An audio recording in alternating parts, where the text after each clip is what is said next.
All right, well, welcome into this episode of Farz Cast. Farzin Vousoughian here with you. Hope you guys had a great weekend. Hope you guys are doing well. I'm sure a lot of you guys probably have a short week getting ready for the 4th of July weekend. I'll be going to Vegas this weekend. I haven't been to Vegas in a year and a half. I usually go a few times a year, so just kind of feels weird. Has been a long time. So I'm very excited for that. Real quickly, before we move on and introduce our guest, I just want to mention this real quickly. Something that's really special to me. 28 years ago today was the day my family and I came to the United States. I posted a photo on social media on Facebook, Instagram, and Twitter of the first home we lived in. It's actually a small small home in a very bad area in Kansas City.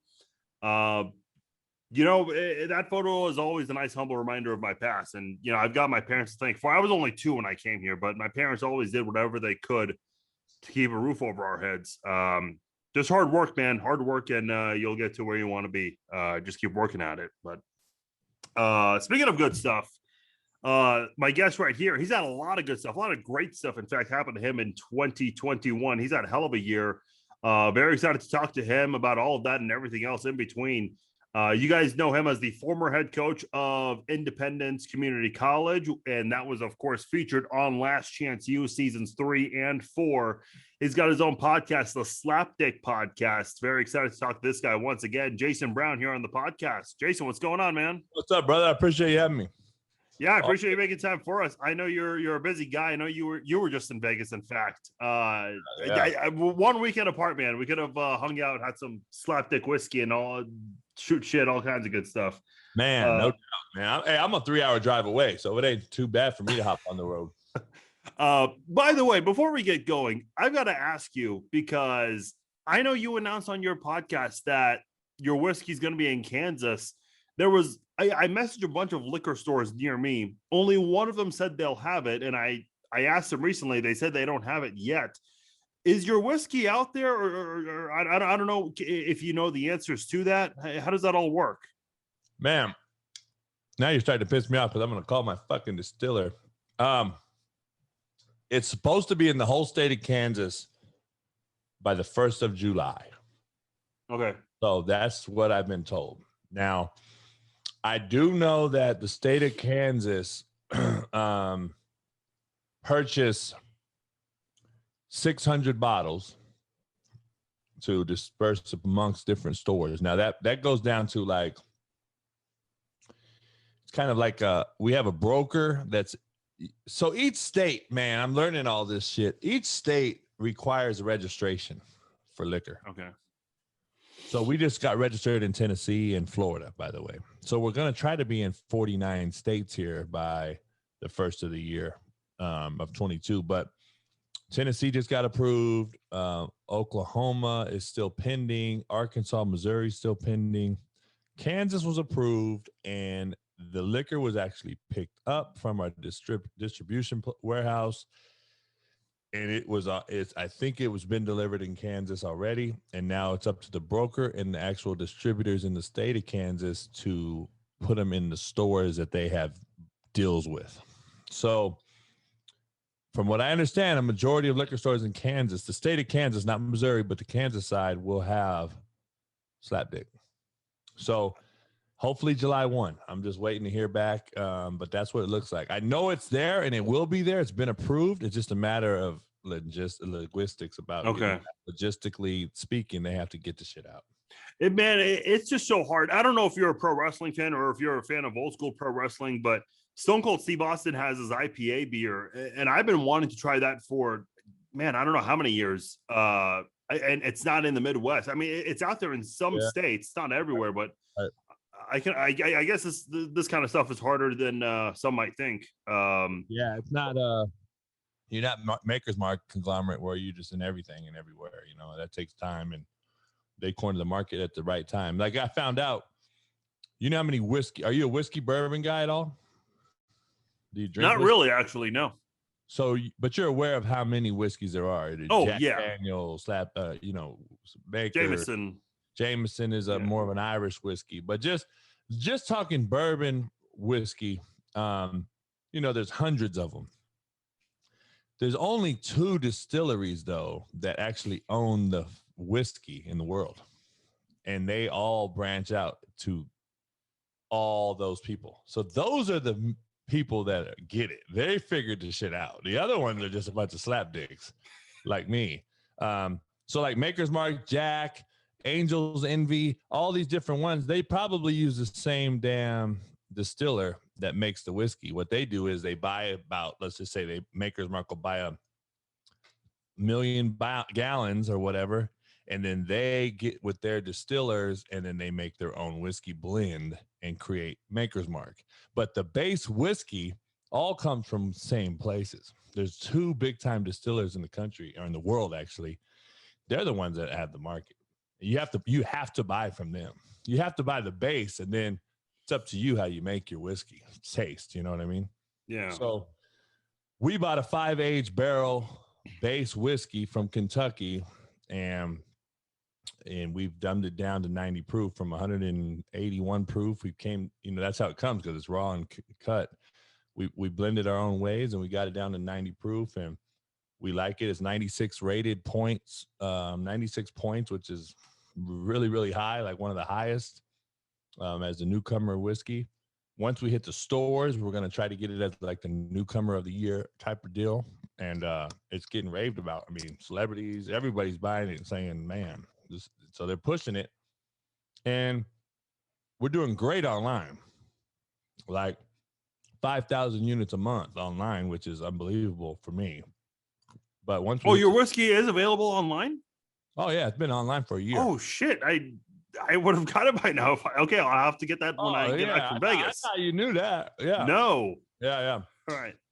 So well, that's one way to get a hand on the whiskey. Because here's what I was gonna do. But the thing the thing about it is, not to cut you off. Like, no, sure, go ahead. Certain states can't buy it online either because there's liquor licenses. Oh. Tennessee, Kentucky, the big time whiskey states, because of the prohibition and the bylaws and all these different things, they can't even buy it online. Like Michigan.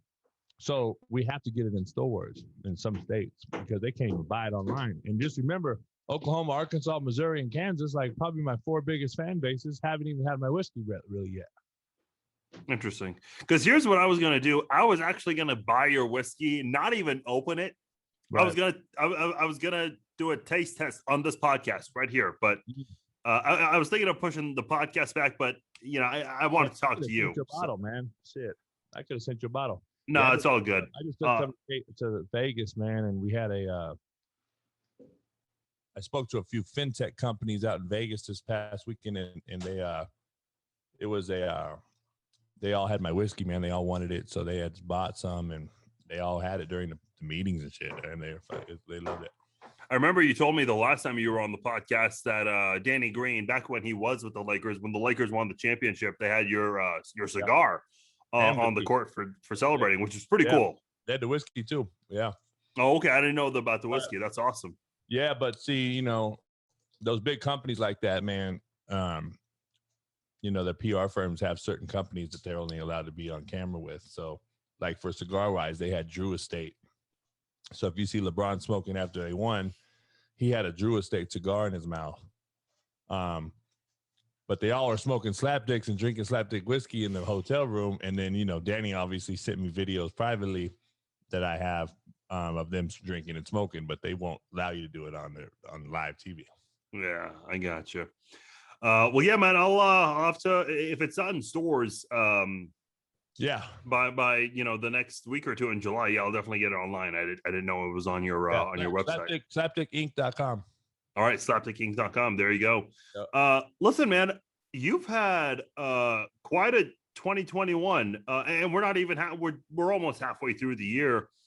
I guess we'll start, with the first big story that came out for you.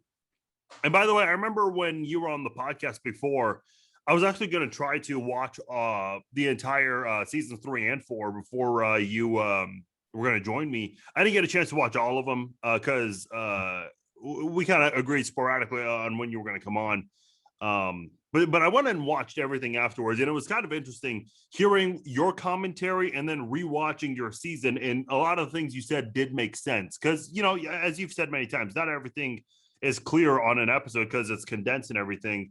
But I remember seeing the episode where they mentioned your daughter, and you haven't seen her in so many years. And I actually went and Googled to see if you did reunite with your daughter, if Netflix helped you guys reunite. And there were actually a lot of people on Reddit, on message boards, actually asking the same thing, wanting to know if this happened. Wow. Sure enough, at the beginning of the year, you and your daughter did reunite. Talk about that. What has that been like for you to finally have that part of your life in a good spot, at least? Yeah, it was good, man. She is crazy because, it's been 13 years before January when I hooked up with her again. And she was at a party, and I guess they were playing Last Chance U at the party on TV. I heard that. You guys did a big podcast about it too. Yeah. And then not only was she was like, looked at me and like, I know that guy.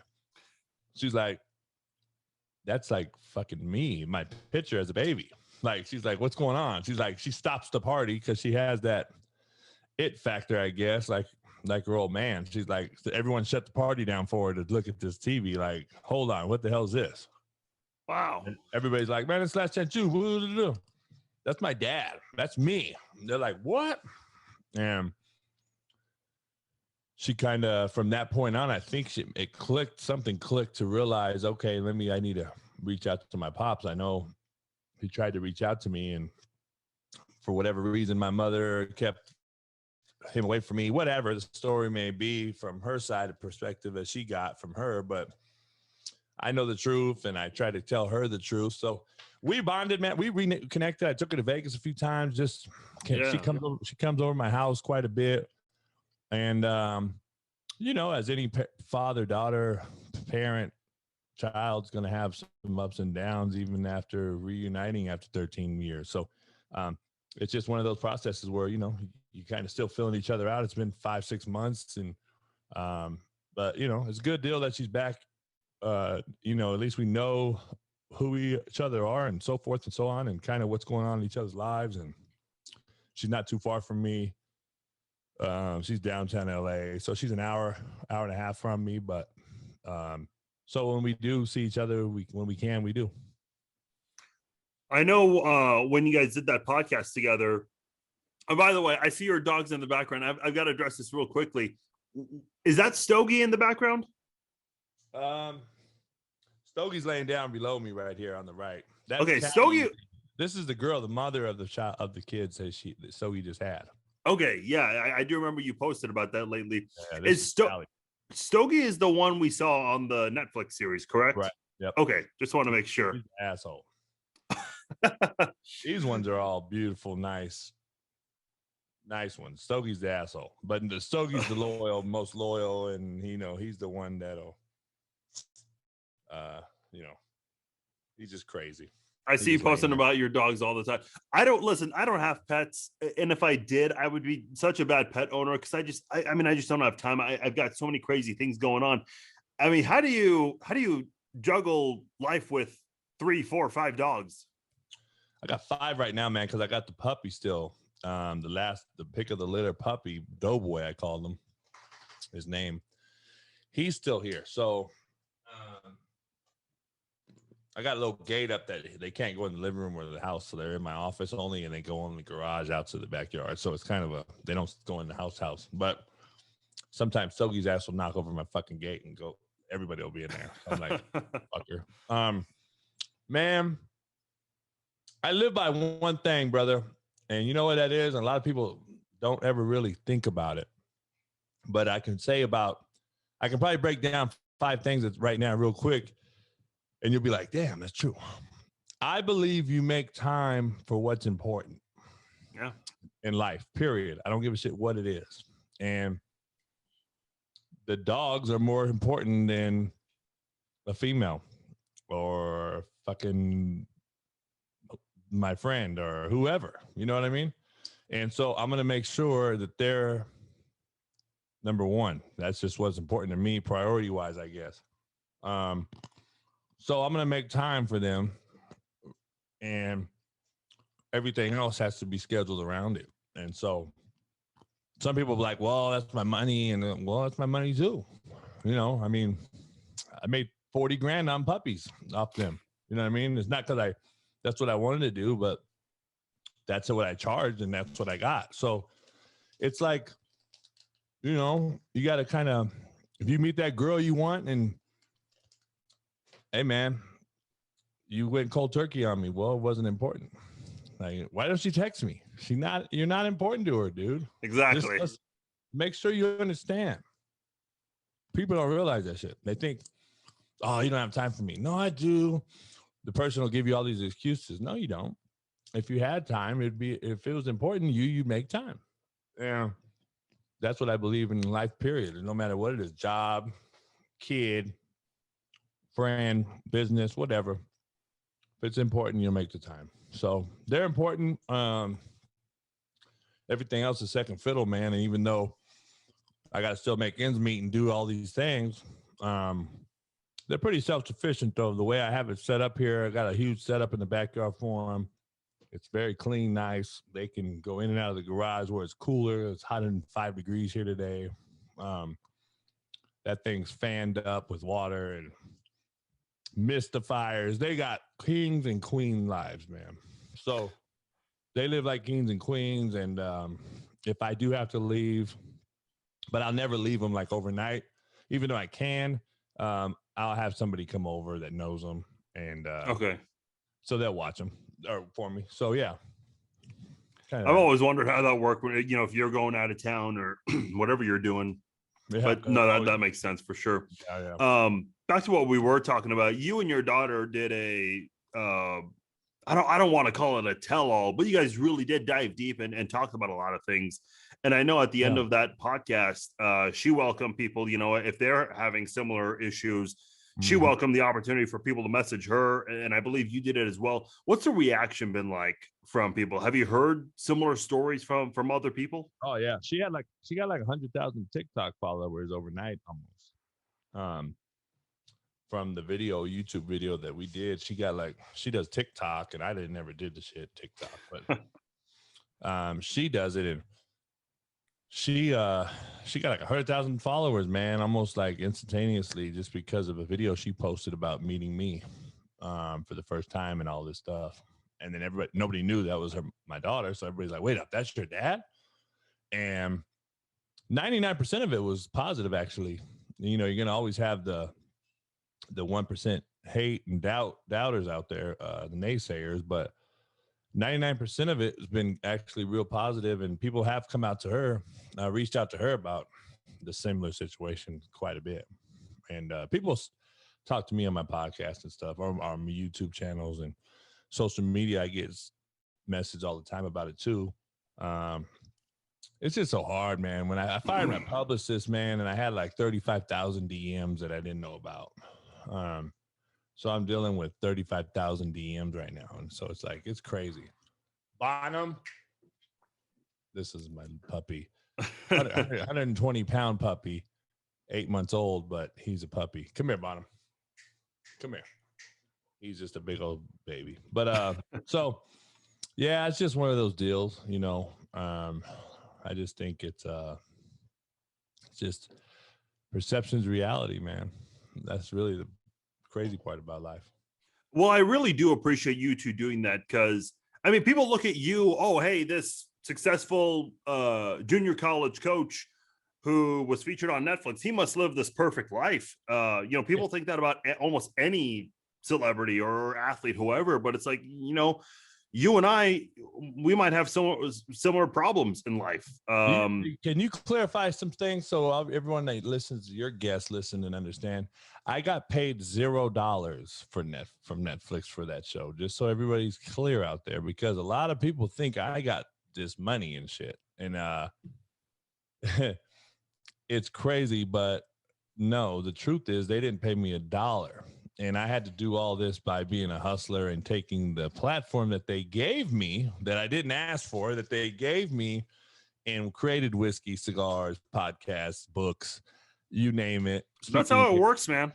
It is. And if I would have known the business or the game, so to speak, they would have put my ass as an executive producer and I'd been got paid from that shit, because I know for a fact they made billions of dollars off of my name and I've got paid zero. And if you really want to dive deep, you can argue that I'm unhirable because of the show. So there's a lot of little things involved that people don't really look at and or see, and they just think all glitters gold. No, the house I bought brand new, these cars I got brand new. That shit's I went and dug deep and hustled that shit. Nothing came easy to me ever in my life. I went from living in a car growing up to owning a few. That's all. And I figured out how to get from point A to point B, however the road deemed necessary. So that is just how it is. And that's why I don't feel sorry for a lot of these people that come out, can I get this? Can I get that? No, but I'll teach you how to get it, but I'm not going to give it to you. Nobody gave this shit to me. Well, you did touch on the series, and I know you've talked a lot about this actually in the past couple of months, because you've gotten a lot of questions about this recently. And I'm sure with like quarantine and everything, people probably watch shows that they've never watched before. So you probably had some new fans, a new audience through all this.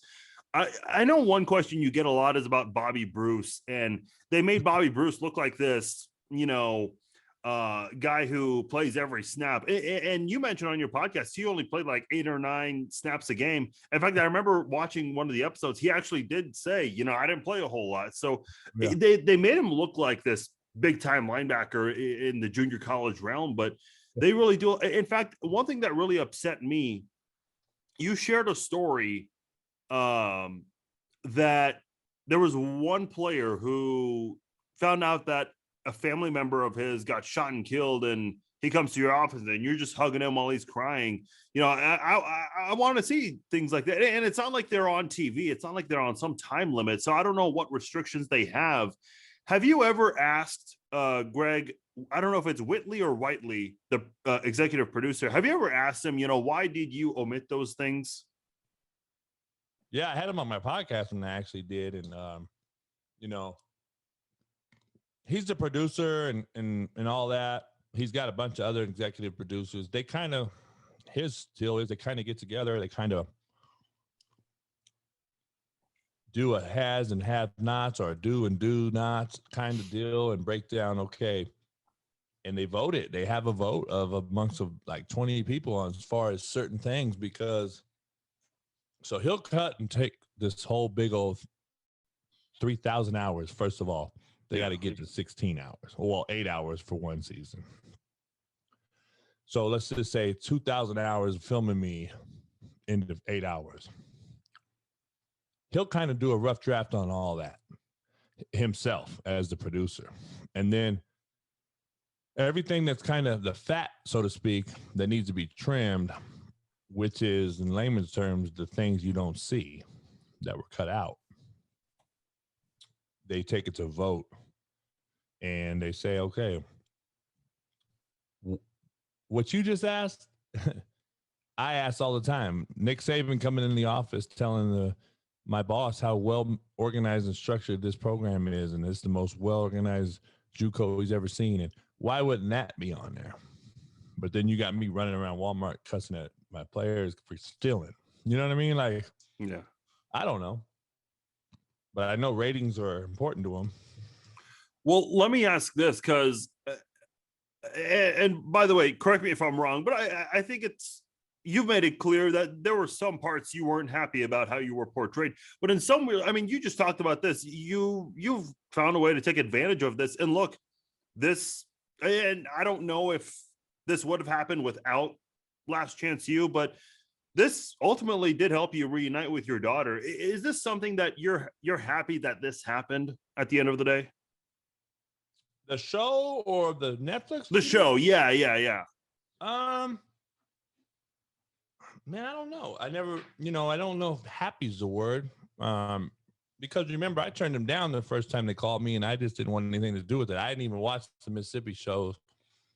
If it wasn't for some mentors of mine saying, who are you to turn, not to have an opportunity to give to a bunch of young brothers, African-American coaches and players, the platform, you know, and I'm like, so I stepped on it like shit, you know, an opportunity could be good for them. 13 coaches got Division I jobs in 3.5 years, and over 101 players went Division I in 3 years. So they're both national records. You know, that's something that I don't want to not have happened. You know what I mean? Yeah. But the show brought that stuff. So there's no real, you can't have it both ways. So you have to kind of, I've always been a sacrificial lamb, so to speak, man, because I'm the only one that really, that I grew up with, or know for that matter, the guy that stuck his head out when a lot of cats were afraid to get it chopped off. And I stuck it out there thinking, I'm going to find the new best thing.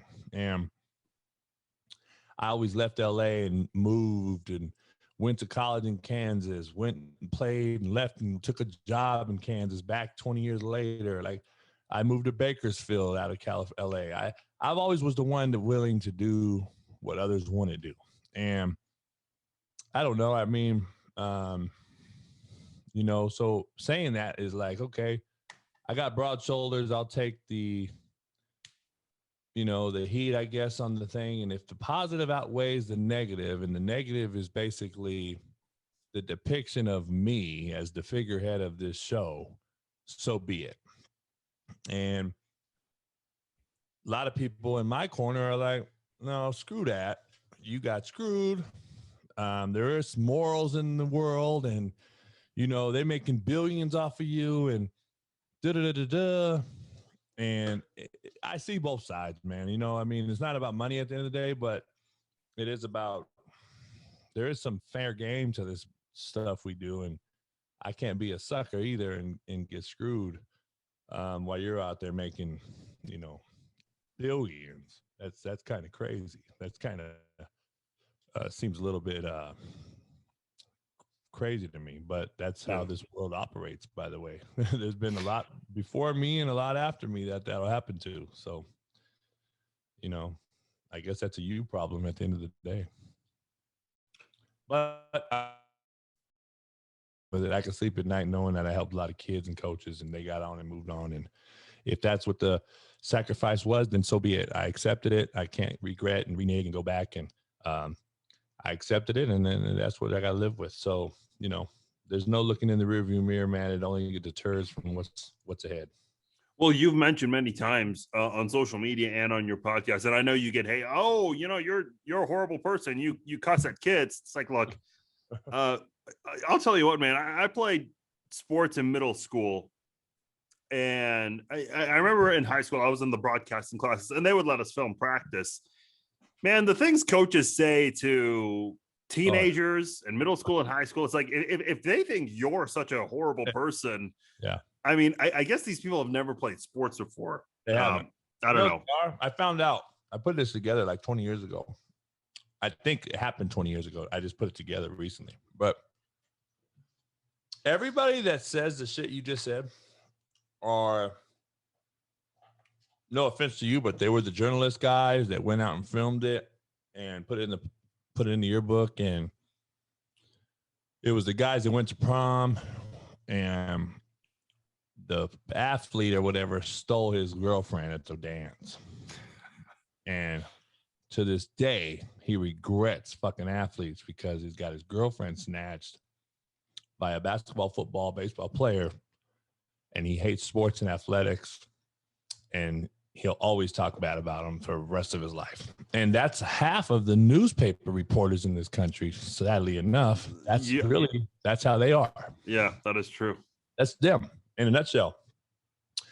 One of the guys that pressed these charges on me, who is fucking unbelievable, right? Like, it's crazy how this shit even happened.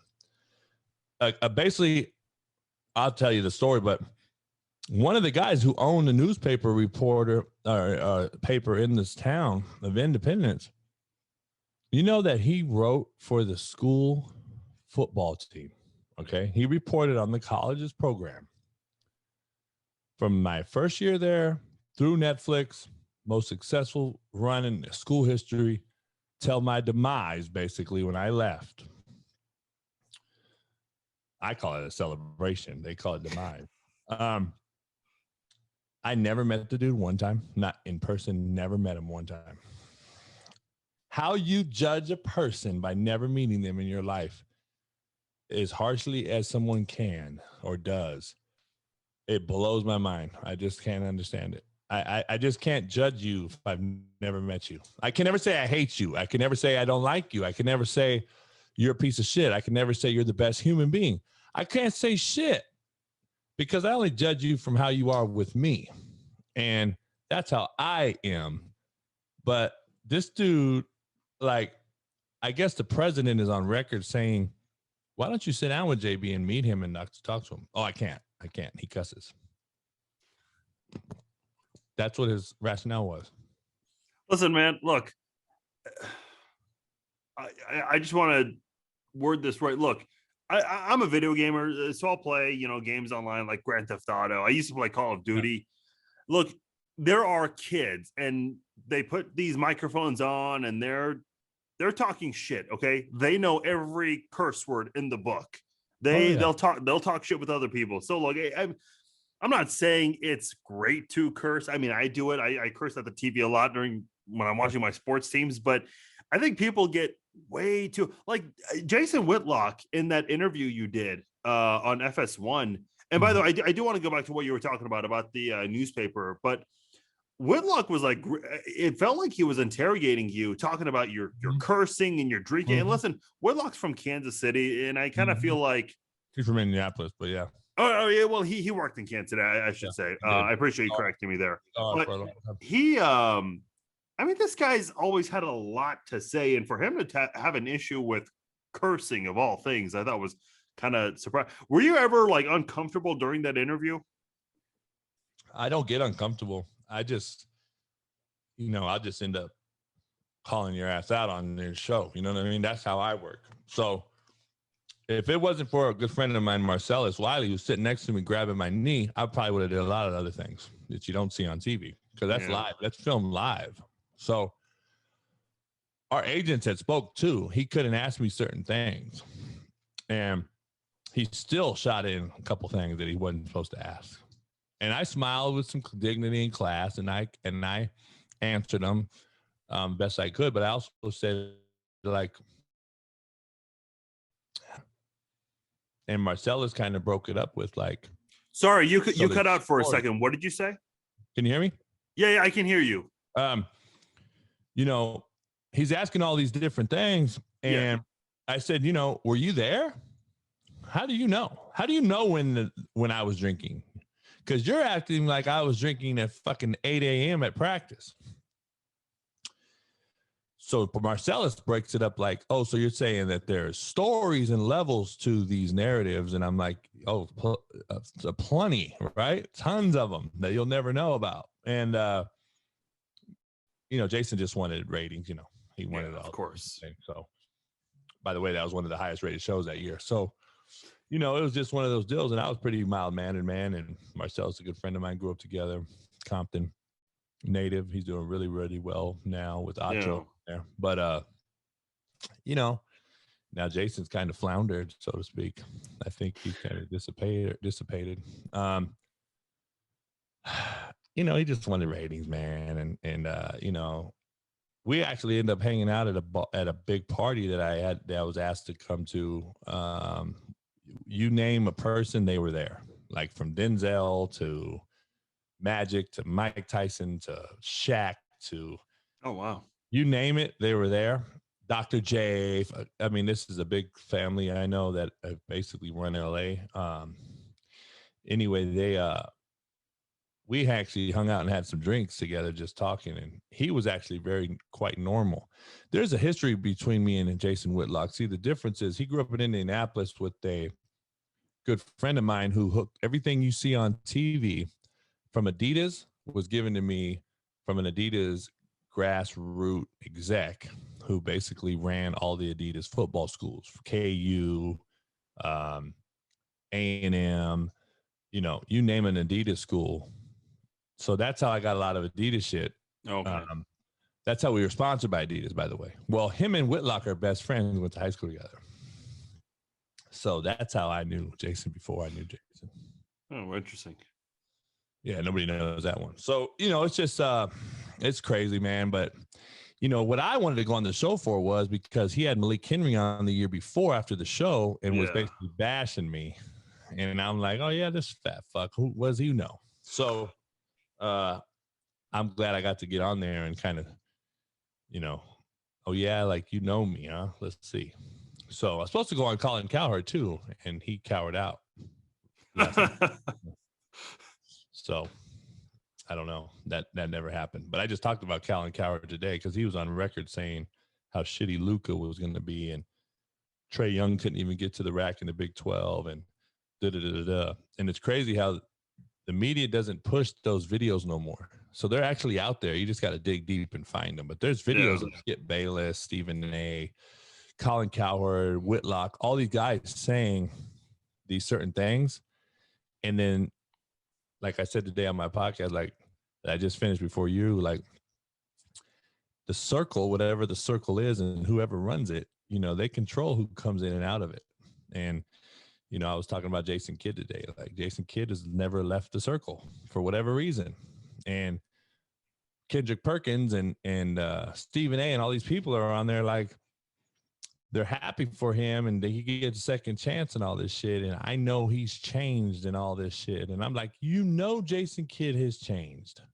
How do you fucking know he's changed? You live in his body? Because to me, I'm just being honest, to me, you hit a woman or domestic violence or rape or pedophilia or any of that shit, there is no coming back. You are who you are, not what you say you are. So I don't believe there is any get back from that. So my point is, like, Marshall Faulk was accused of sexual misconduct at NFL Network. And have you heard of fucking Marshall Faulk since? No. What's he done? Nothing. He's been blackballed. No, never was charged. Nothing ever happened. Jason Kidd was charged and found guilty, and he's got jobs. Never left the circle. Imagine that. Some people, it's crazy how certain people can stay in it, and certain people get exiled, and it's crazy. I've been exiled from the gate. I've been labeled this guy. And 99.9% of people that saw it has never seen, met me, or talked to me. Well, that's what I want to ask you, because when the KU head coaching job was open, I posted photos. You even saw the Photoshop saying this guy should be the coach, which, by the way, I'm mad at you for not even saying something about wanting to be the coach, but you did approve of who I don't even, for the life of me, I don't remember who they hired, but him, so you approve of him. So I'll let it slide. I know you don't care what I have to say about that at the end of the day. No, I appreciate you doing it, man. That was fun. That was fun times, man. I got a standing O at the damn stadium, man, when they played Oklahoma State. So in Pat McAfee show, they had me on last month, and we were talking about this. And that's it was, man. They standing owed me, and I was like, God damn, that's crazy. So I know the fan base, and you don't even know, like, you posted that, I retweeted it. That shit blows up. And anytime a big job opens up, I don't know why I'm the first guy people blow up. Florida State, Arkansas, KU. I saw someone photoshopped you and like a Philadelphia Eagles, that's crazy. And I appreciate the hell out of it and stuff. But like I said on Pat McAfee, I said, it's these PhD guys. They got PhDs and can't even come up you can't even hire their own people. They hire firms to hire people just to fire you and pay you out. Like, it doesn't make sense. It's a recyclable business. And it's just, it's unfortunate because they end up paying. There's really two people in this world that have earned the money: Nick Saban, Dabo Swinney. They earn what they make. Yeah. No one else has won nothing. Ed Ogeron had the 1 year. I know Ed real well, and like I said, no shot at Ed, but I think that was a fluke year. He had the best team, the best coaches, best coordinators. He lost everybody to the NFL. He's lost everybody since. I don't believe they're going to be relative again. They're going to go back to being LSU. Saban and Dabo is going to stay there for a long time, as long as they're there coaching. Who else has won something that gets paid this big money? I mean, name me somebody. Jimbo won one at Florida State. He makes $10 million at A&M. Relatively speaking, he's done nothing at A&M. He had a good year last year, but what's a good year? I mean, like, to me, if you don't win it all, make 10 million, you're not worthy. But that's just me. I did want to go back to some of the things you were talking about, because when I did post that photo saying you should be the head coach for KU, a lot of my followers are Chiefs fans.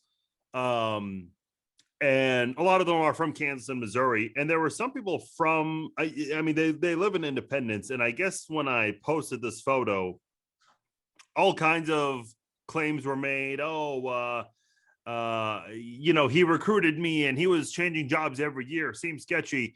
I used to work in the dorms. There were bad things happening.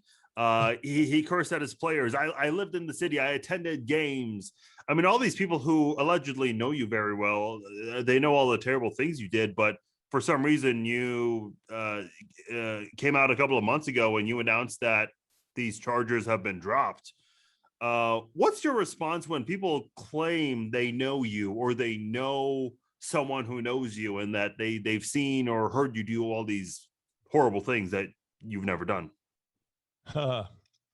That's my whole thing. Ignorance is life threatening, man. People make the assumptions, make assholes of us all. I mean, you never met me, and then you going, like, for people to talk to you saying stuff about me is how, that's even to me like even worse. Like, first of all, you never met Coach Brown, but now you're talking to me about what you know about him. Like, how do you know this? Like, it's unbelievable. And you know, I like I said, man, it makes my dick hard, man. I laugh like a motherfucker at the shit. I laugh at it. It's like you going out your way to fucking make assumptions of someone you've never met. Like, to me, that just is, you're like the bottom. You're the biggest bottom feeder I've ever seen. And there's millions of them out here. There are these people that make these fake names on Twitter, and they got to live with these fake, you know, they're Johnny 757489789 and they got one follower. And it's like, you're talking shit, bro. So who are you really? You're the guy, you're someone else that follows me that you didn't want them, you didn't want me to know. And it's just funny as hell, man. I really find it comical. Like, you're going out your way to assume some shit about something you have no clue about. Like, to me, the thing that really, if it was so true, why are my players only thinking and raving about me instead of bashing me? Why haven't you seen those guys bash me? Especially like the guys that I got through the process that are out there about to get drafted or certain things. Like, why are they not talking shit about me? Why haven't you never seen that? Like, that's what's crazy to me. And then people they're so quick to judge, shit they see on social media without ever really digging deep and turning over rocks and finding out, like, oh man, damn, these guys really talk about Coach greatly all the time. Maybe there's more to it. Let me go find out before I just start putting my foot in my mouth and saying Coach Brown yelled at his players in the dorm. No shit. I think Nick Saban yells at his players in the dorm too, you fucking idiot. Well, and you were talking about this newspaper, and I know you put out a statement. It's pinned on your social media, if I'm not mistaken. I think the newspaper you were referring to, the Montgomery County Chronicle, they wrote a statement saying, I don't know if you saw that. I'm sure you have. We are disappointed we did not have our day in a court of law to tell our story and to show how one person used fraudulent means to attempt to silence our profession. I mean, I see you chuckling right now. Like, again, like, there are people that truly believe you did these things, and they're accusing you, or they're saying they know you did. Oh, I know. Never met me. I know. This is the crazy part.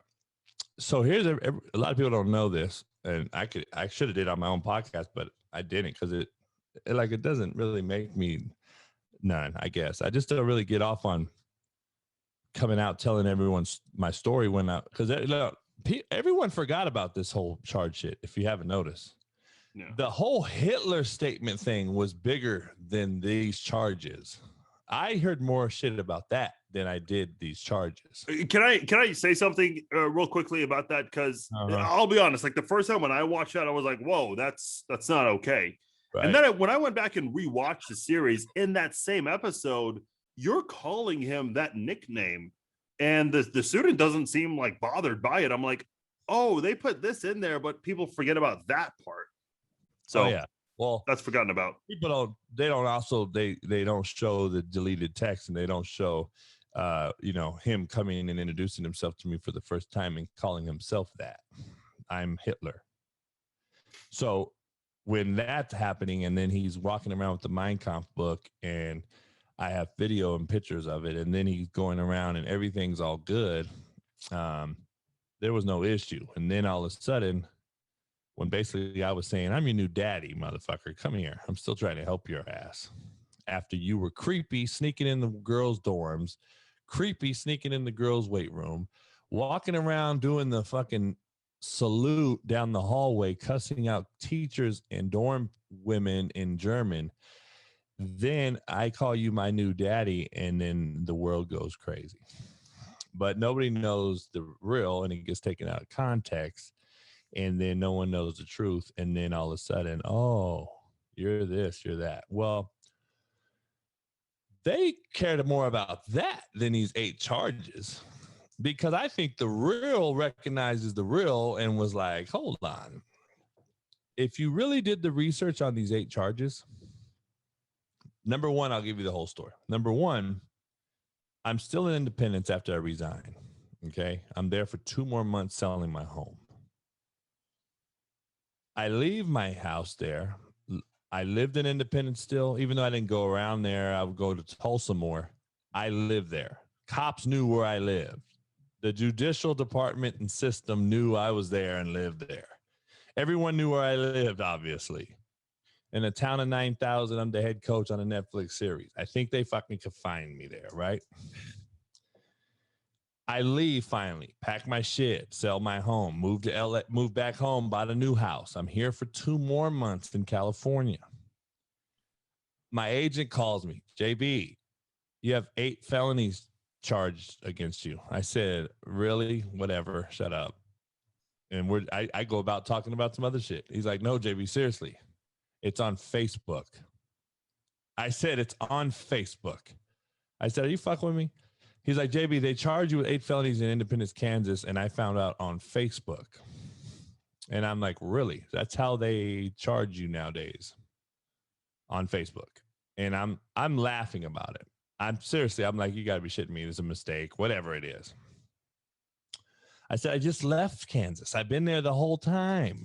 So when the charges come out, though, it states that it happened in January or February or whatever. Well, I was still on the job, A. B, I was still in Kansas 3 more months after so-called these allegations. So why didn't you ever arrest me, charge me, book me? What happened to the judicial process here? That's interesting.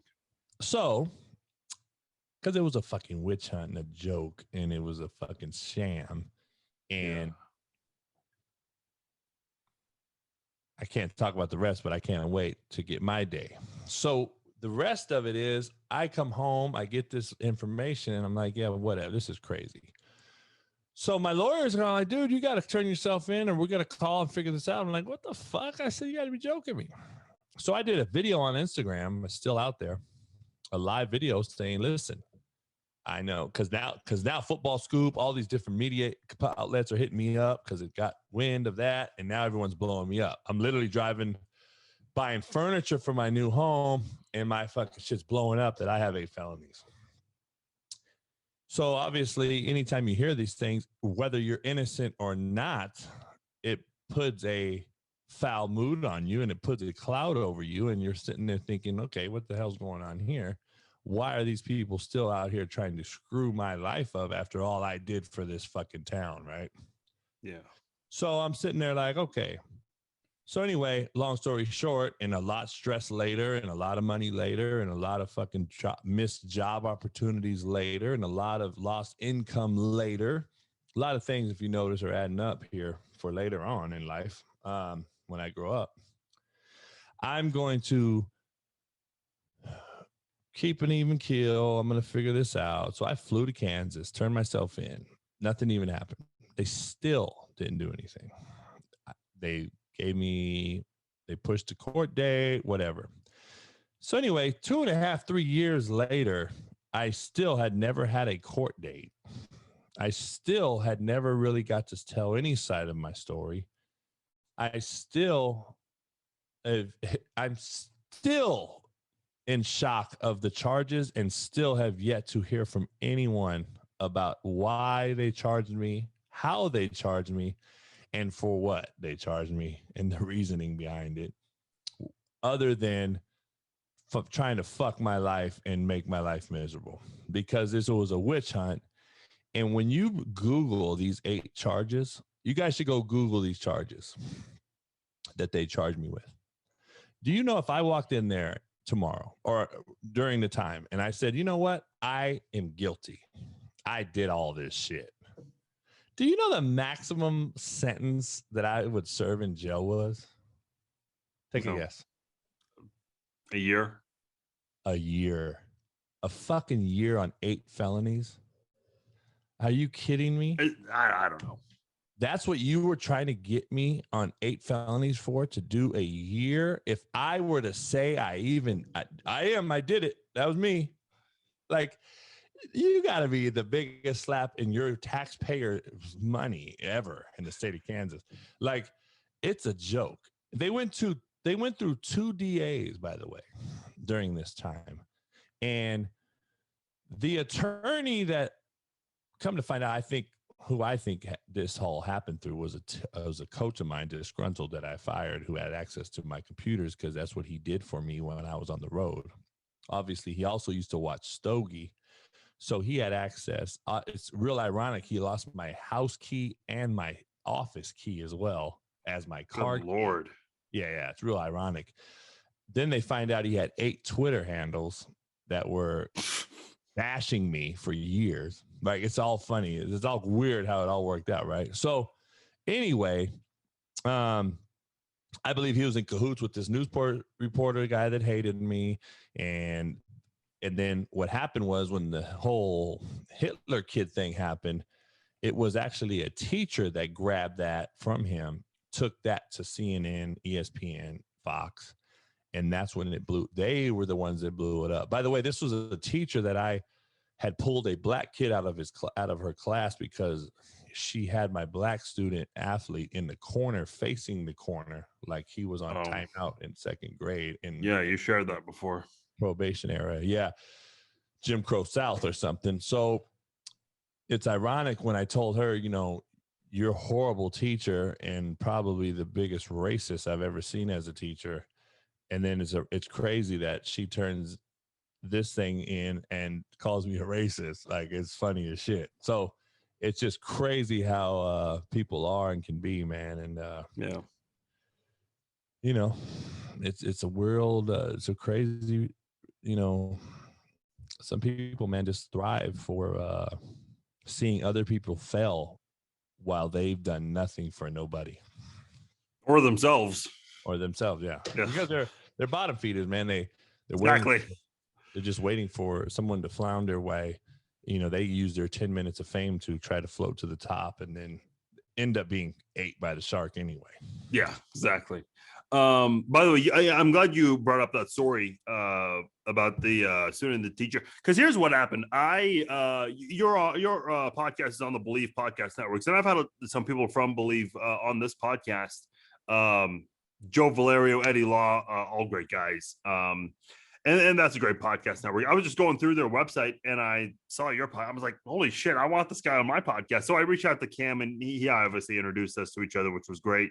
I only listened to one episode of your podcast, and you talked a little bit about the show, Last Chance U, and then you talked a lot of sports. I'm like, oh, this is basically a sports podcast, but no, you talk about a lot of different things. And you talk about, your upbringing, and you grew up around a lot of black people. You have a lot of black friends, and you've seen the things that they've gone through. And how they've been judged. And by the way, and I know you've kind of talked about this in a political sense and how because of this crazy political scheme we're in and how things are always judged politically, which is I think is just ridiculous.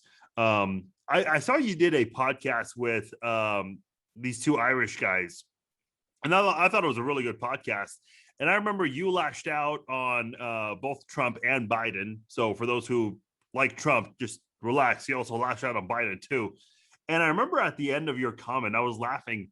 These guys were saying, "Wow, thank you for sharing that. We appreciate you giving your commentary on the political stuff." I'm like, "Wow, in America, they tell you to shut up and dribble or stick to sports." So, yeah. yeah, but yeah, man. Yeah, those guys. Yeah, I forgot. Yeah, they were like some big TikTok guys, man. They got like millions of followers out there. I don't know. It's Okay. they hit me up. They hit me up, and they were good dudes. Yeah, they were brothers, I think. Yeah, I remember now. Yeah. But yeah, I mean, you touch on so many different great subjects on your podcast about. I mean, I know you've talked about Colin Kaepernick, and I know you've touched on Eric Bieniemy. I mean, a lot of people in Kansas City talk about, is he not getting a job because he's black? I mean, that's been the commentary for a couple of years now. You've touched about a lot of these kinds of things, and I know it makes some people uncomfortable, but I think you do a great job with that commentary on your podcast. Yeah, no, I appreciate it. Yeah, that's why I call it slapdick, man. Everyone thought it was going to be sports or something. I was like, nah, I'm just going to be. I don't write my shit out. I just come up with it. I try to do 3 a week or whatever I do, however many I can get in, and shit. I just ad lib them, man, and I think about the topic and whatever the title of the show is. I try to go off that.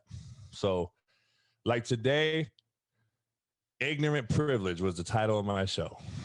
So ignorant privilege, and I ran with it, and I talked about these media people talking about Trae Young being shitty, Luka being a slow man's Larry Bird, all this stuff, and now it's biting them in the ass because now these two are the best in the business, basically, and Trae Young has his team in the Eastern Conference Finals. Luka's torched the two so-called number one defenders in Paul George and Kawhi Leonard 2 years in a row. And I just were talking about in general, like you guys can say what you want and nothing, no repercussions, no issues. It's ignorance with a privilege to it. And people believe what they say because of their privilege and where they are and the platform they have. And it's kind of crazy to me. Like Kendrick Perkins making a statement that he knows Jason Kidd learned from his mistake. Yeah. See, where I grew up, a black person where I grew up would have never even got the second chance. So you can say he learned or not learned. He ain't getting that chance. Jason Kidd has a privilege to him, and I call it ignorant privilege because he did ignorant shit and had a privilege about it's allowed to keep him in the circle, and he's still in the circle, and he got another job. And people forget he was already a coach 2 times after this whole incident of domestic violence. He's been a head coach twice since. So this is not new. All of a sudden it's being brought up. Like he already has done it. So I get what he's saying about, okay, let's bring up the black hire because he's a domestic violence offender. Well, he already had 2 other jobs. Where was this talk then? Like he's already been coaching. It's not like Jason Kidd just came out of Walmart fucking bagging groceries and now got the head job. Yeah. Like he's been in the circle. But like a guy like Marshall Faulk, he gets blackballed and don't even have charges and never was, he was accused, but never charged. And the same lady that accused him accused Donovan McNabb, Ike Taylor, 7 other administrators, like all kind of NFL Network people. And I told people on my podcast, I've seen this many times. I've seen usually the white girl accusing the black guy of rape, domestic violence, whatever, because they come from a town of 9 and their dad finds out they slept with a brother. And now, no, you didn't. You're claiming rape. And now it's an embarrassment to the dad or whoever who's probably some, redneck farmer somewhere who's like, oh, no, you didn't sleep with no black dude. Fuck that. He raped you. I've seen it, and I've played with players that have had it happen, and then I've coached players that had it happen. So I know it still happens. And at some point, it's like, wait up. The girls can say all this shit and do all these things, and these guys go to jail and get their name tarnished. Nothing happens to them and then they come out. How many have came out as liars? Like, how many has been proven liars? Like, and nothing's happened. But the dude's tarnished for life, regardless, because perception's reality. Regardless if you beat the charges, you were accused of rape, and you're going to be that for the rest of your life. And it's crazy. Oh, he got charged. I seen you defend me one time on something, and some guy's like, oh, he's just a guy that has 8 felonies. And you were like, actually, you beat him. Like, you know what I mean? And it's like, these motherfuckers just talk. They just talk to talk. I got a message once on Facebook, or message comment, I can't remember. Someone goes, oh, there's a reason why Jason Brown was fired from Independence. I was like, if you can prove to me he was fired, not only will I delete my social media, I will make Jason delete all his social media. So show that and I'll make it happen. Yeah. I wasn't. I could have fought the shit out of it hey, they paid me and I resigned. Fuck them. I do want to ask you, and by the way, we do have some Twitter questions as well that I want to get to. There was a couple of good questions on there. You have talked a lot about the NCAA. And by the way, I cannot say this with a straight face. You call the NCAA the non-caring assholes of America. And by the way, there's a really great book called Unpaid Professionals by Andrew Zimbalist. I remember this was a book we had to have for a college class. And I definitely want to reread it again sometime. I wanted to bring this up with you. It does talk about these kinds of things that go on in the NCAA. Okay, I mean, kind of an obvious answer, but I'll ask it anyway. Why do you call them the non-caring assholes of America? I mean, it's really cut and dry, in my opinion. I mean, that's what they are. They don't care about any other players, the student athletes. I don't know if you saw that, the women's golf team that basically they shut down the finals, that you see the asshole stand out there and basically tell them and walk around about face, and walked out with his entourage right back in like it was no big deal at all. You got girls out there crying and shit. They don't give a care in the world, man. This is what they are. They've been this way for a long time. One of my best friends in the world growing up, went to high school together, a national champion, Ed O'Bannon. He is responsible for this whole process on suing the NCAA. He's the one that got the ball rolling years ago. Former high school teammate, UCLA Bruin, national champ, NBA player, 10 years or whatever. He started this deal for the whole, likeness thing for these kids. And so I've known it's been this way forever. I mean, they don't give a shit about it. It's all about money. It's all about, a guy pays for his girlfriend to go to a Rose Bowl game, and it's okay. You're going to suspend him, Chase Young. You're going to suspend him for that. And then, you can sell their jerseys and make profit off them all day long and no problems, huh? Like, you got to be shitting me. So it's about the human element is not in their thought process at all. They have not one care about the human element, the parent, family, girlfriend, family, friends element to come see these kids in their 100,000 per people arenas, stadiums, to see these kids that represent your institution, your entity, only to continue to, suspend them for this, suspend them for that. Like, come on, man. It's crazy. And now you've opened up a transfer portal on top of that, where you look more ignorant than ever, thinking that's going to be a moneymaker for you. And now you have 1,500 kids in a portal sitting here right now. People don't know I still have access to the portal. If you have 1,500 kids in the portal, and there's only 106 Division I schools, or whatever it is, 126 or whatever. So, I mean, you're talking about ignorance is life threatening. Where the fuck are these kids going? All 1,500 kids ain't going to 100 schools. So, I don't know, man. You know, it's just they don't give a shit about anything, anyone.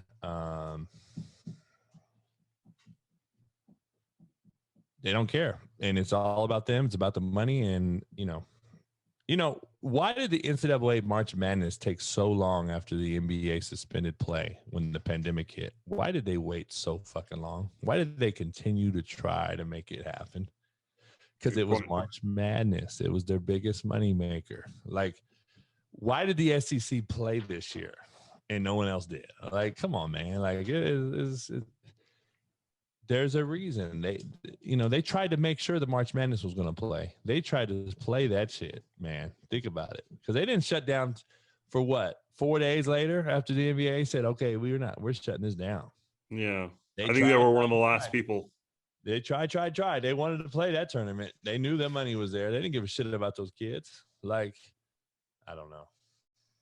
It's crazy.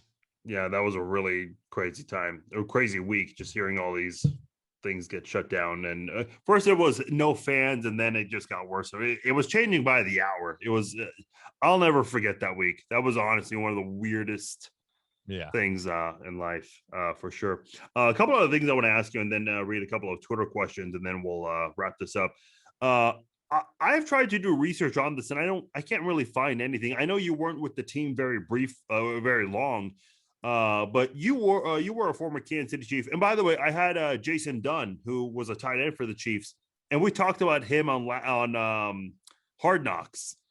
And I mentioned that you have talked about in the past how the second season that we see on Last Chance U, season 4, the reason you guys struggled so much is because there were a lot of people that showed up wanting to be on the team, but they enrolled in classes and they would get involved with the dorms and the cameras and all that.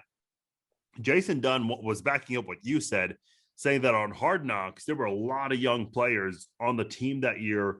So many people were playing to the camera. So he wanted me to tell you that he 100% agrees with everything you said. Yeah.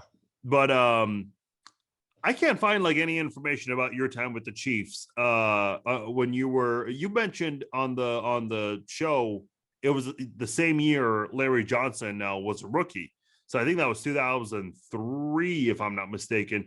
I know it was the year I was in OTAs and camp before I got cut the first time. Priest Holmes had won the MVP, I believe, that year. Trent Green was the QB. Did you play a preseason game with the Chiefs? Yes, the first year. Okay, so in 2003. I want to say it was 02, wasn't it? Or 02. Because I'm really curious. I mean, look, I know people don't keep track of preseason games, but if there's a way to... I want to say it was 02. I think I have footage. It's all VHS tape, but I think it was 02 because I left Fort Hays and went to the Arena League. Well, actually, I left Fort Hays, got an invite actually with the Ravens because if you watch the very first Hard Knocks was a guy named Art Perkins who ran player personnel for Ozzie Newsome. He's a Compton College alum where I'm from. He was my head coach's head coach. I think he's with the Titans now, but anyway, he played running back for the Chargers, big, huge back at the time. His name's Art Perkins. Well, he got me into OTAs with the Ravens.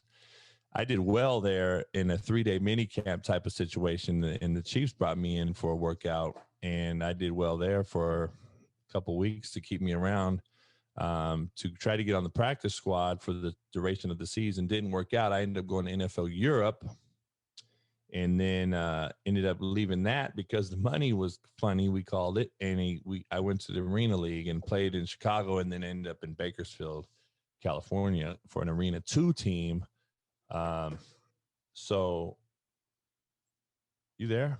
Yeah. No, I'm trying to do research as you're saying all this. Yeah. So at that time, people always say that shit, and it's like, I gotta like, my friends have to like show pictures and shit of like them being at the game, because back then there wasn't this what we have now. There was no YouTube, there was no social media. Yeah. You can't find my highlight video. Like these young kids are trying to find my highlight. You can't find that shit. You can't find on anyone past 2000.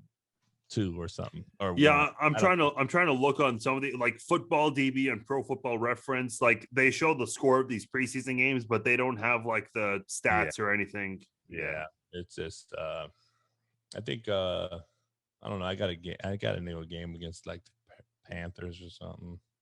Remember, I tried to keep it regional for the most part. There was only like one game that's decently far. Most of them were back in that time was all train travel. So we played like the Rams, the Colts, Denver. That was basically it. Like for our 4 preseason games. That's how it kind of worked. But Rams were St. Louis at the time. You had the Colts weren't too bad, or Chicago. So they kept it regionally just for travel limitations. And that's kind of what the NFL was at that time. But nowadays, they go to Europe and shit. So it's just changed. One other thing I wanted to ask you, you brought this up on your podcast, and I did not know this about you. You played high school basketball. Is that correct? Mm-hmm. And I guess you had one of the best teams in the nation. Talk about that. We were number 1 in the nation all 4 years. Who were you playing with? Ed O'Bannon, who I just mentioned. He was the number 1 player in America. Oh, okay. Charles O'Bannon, his little brother, who also won the national title at UCLA. Avondre Jones, who was the number 1 center in America, who basically gave Joe Smith and Marcus Camby the business in the tournament that year. Went to USC as a true freshman, then went to junior college. Then he ended up going to Fresno State and played with Jerry Tarkanian and then Fresno State team with all those loaded players. I don't know if you remember Chris Heron. They used to call him Chris Heron. They used to call him Chris Heroin. Played for Boston Celtics as well. But anyway, James Cotton, Shea Cotton, Jason Capono and James Harden came after me, much after me. Jason Capono's 2 years younger than me. Obviously Harden's, 12 years or so. But yeah, Artesia High School, we had the most national titles, or we had the most state championships for a long time there for a while. We played for a legendary guy, and I just played for shits and giggles, man. And I was just hacking dudes, and I was a football player that actually was pretty good in basketball growing up, but I just, we had 5 NBA players. Like I wasn't gonna ever play, But being on the teams and during those runs, playing against the Jock Vaughns, the Baron Davises, the Mark Madsons, the Keith Van Horns, the Austin Crociers, Jason Kidds. We played them in the state up in California, up in Oakland. I got to see a lot of these great NBA players. I actually got to guard them or hack them or see them run by me, I do want to read a couple of Twitter questions. This one is from at J_Phillips88, big UT fan, and was wondering what your opinion of Coach Sark is. How do you think he will do, and your opinion of the UT program under the previous regime? We grew up together, obviously, talk a lot. Good dude. Got a bad rap too at the same time. We all make mistakes, but I think there's a lot to that. There's still yet to be any proof that he was drunk on the job, just so we're clear. So everyone out there knows. So everyone wants to make these assumptions. I know the real, but that's his business. I think he's going to do great. I think he's going to do well. He's coached under Pete Carroll. He's coached under Nick Saban. I mean, you can argue at the time of their height, the 2 best college football coaches maybe of all time. So he's learned some from the 2 best, in my opinion. And I think he'll tell you this, Nick Saban's Nick Saban because of Pete Carroll going to the NFL. That's true. So people don't realize that. But I think he's going to do great. I think he's doing great already in recruiting. I think he's got a rejuvenated mindset, and I think he's hired some good staff that are going to help him with the X and O's portion. Sark will handle the recruiting and the relationship building stuff with the kids. And then everything else from there is just going to be down to getting those guys out coaching those other. But I think the talent he's already accumulated is better than they have been. This is from at Andrew W36886932. Oh yeah, I'm sure he's a legit dude. He asked, what advice do you have for all the young coaches? Shut the hell up. The true advice is, man, be a sponge. Be a damn sponge. Work on bad staffs, because I think we all need to be on whether you're in a business or a staff or a coach, you need to work with bad people, because you learn how not to do shit. And you learn from those bad experiences, in my opinion, and it makes you better. And that's just my true opinion. But be a sponge, take shit from different people and massage it into your own. Football's a thieves game. I think the real life world is a thieves game. We all take shit from everyone and massage in their own. Some people outright take it and steal it and then trademark it and shit like that.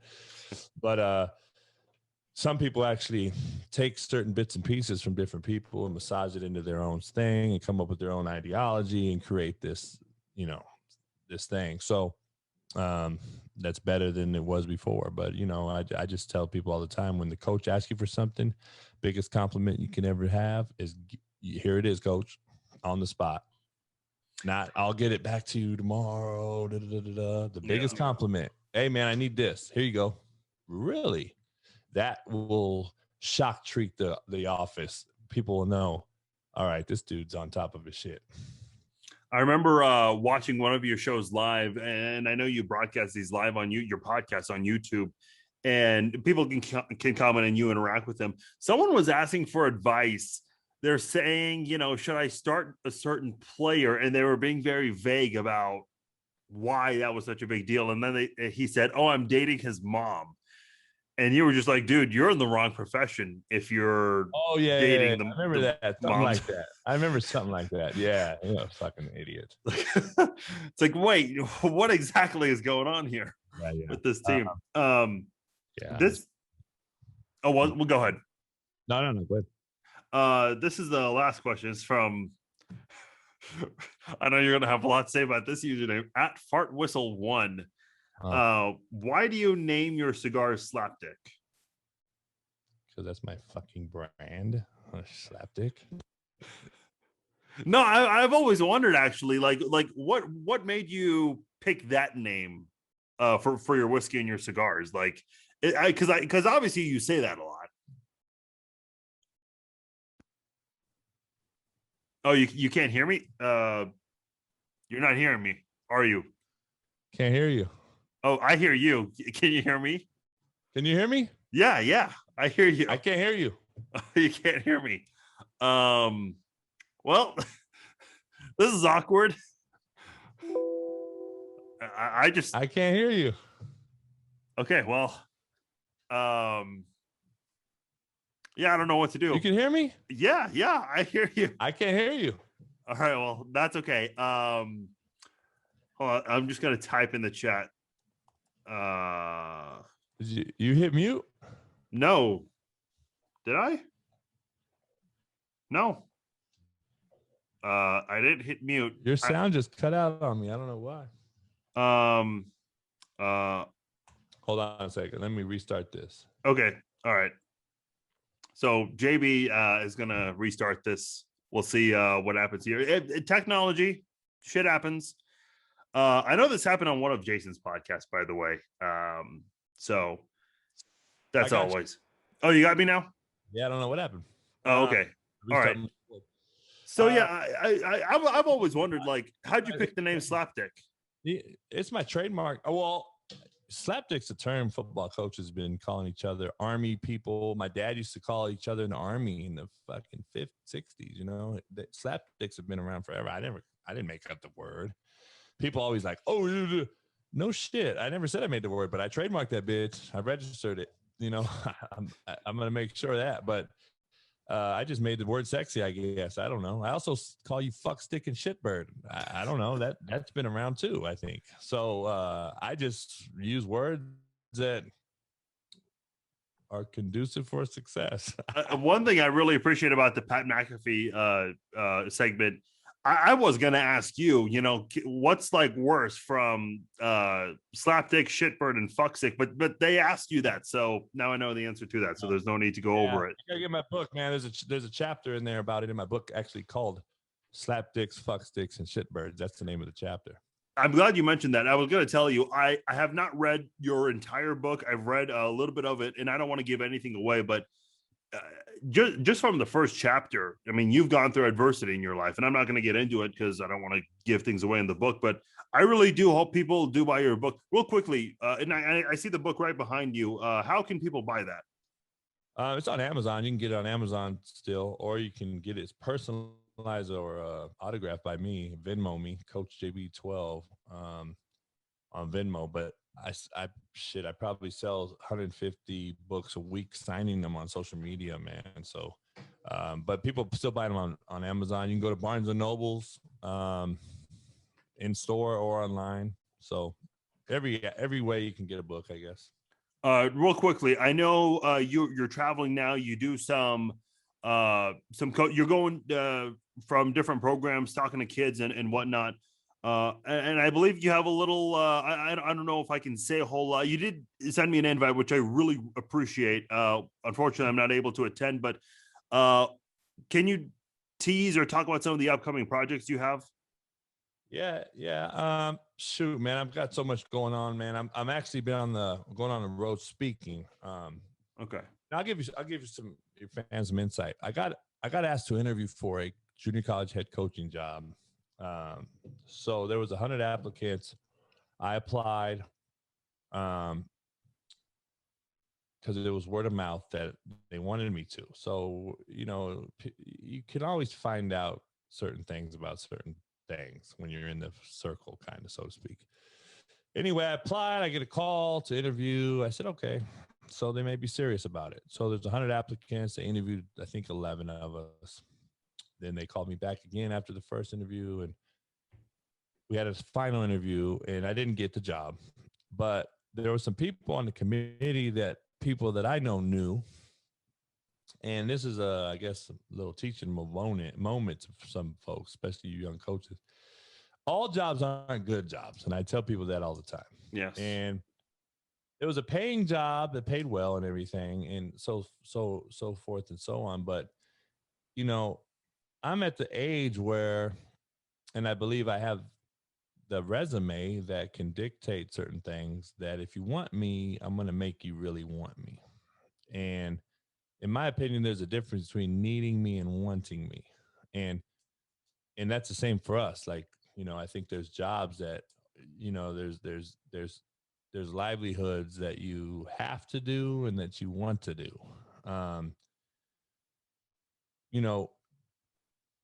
Word gets back that by far you were the best. If you guys want to win, this is the hire. And everyone looked at him and they were like, well, he scares us. He's a risk. He was too honest with us. And when I found out this shit back, some of the shit they told me, I was laughing so hard. I was like, there's a reason I did the things and said the things I did. 10 years ago, I would have been a politically correct answerer, and I would have got the job possibly. Now I'm saying, to your questions on what do you want from an admin, this is what I want, that I was too honest with them. And that's where we are today. And that's why I have no super hard burning desire to go back into coaching. Not only has it happened once, it's happened twice, where these people are out here really like, we're in a soft ass world society, man. We're in a kid accepting first business. The kid runs the shit. We have to adhere to the kid's demands. That's where we are right now. By the way, these are PhDs and doctorate and master degrees holders that are saying these things. These are people that are like, can't realize that these motherfuckers have yet to pay a mortgage. These kids have not paid a light bill. Yeah. but yet they're demanding from their mothers what they want to eat and what not to eat when you're shopping for them. Like, Yep. now you're adhering to them to hire a coach because this guy's too risky. This guy's this. Oh, we're going to have a social media bombardment. This is going to be a media outcry. That's what some of the things were. Why not bringing me in for the job either. It's like, you knew this going in. Why would you want me to interview? You know what I mean?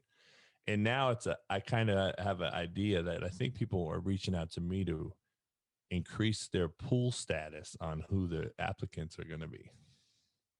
See, my name gets out there that I'm in this pool of interviews. Now, oh shit, really? This job must be good. You know what I mean? And I'm telling you, it's a cold business, man. It's a cold world. It's crazy out there. So you young coaches, man, not every job's a good job. Well, JB, you've been very generous to me with your time coming on this podcast. And I know you've even shouted out my podcast a couple of times on yours. So I really appreciate that. That means a lot to me. You're always great to talk to. A lot of great topics we can always get into. I know we don't have all the time in the world. If we did, we could talk about so many other things, but we'll save that for another time. Hey, thank you so much for coming on, man. We'll keep in touch. We'll do this again down the road. Yeah, definitely, man. Anytime. Appreciate you.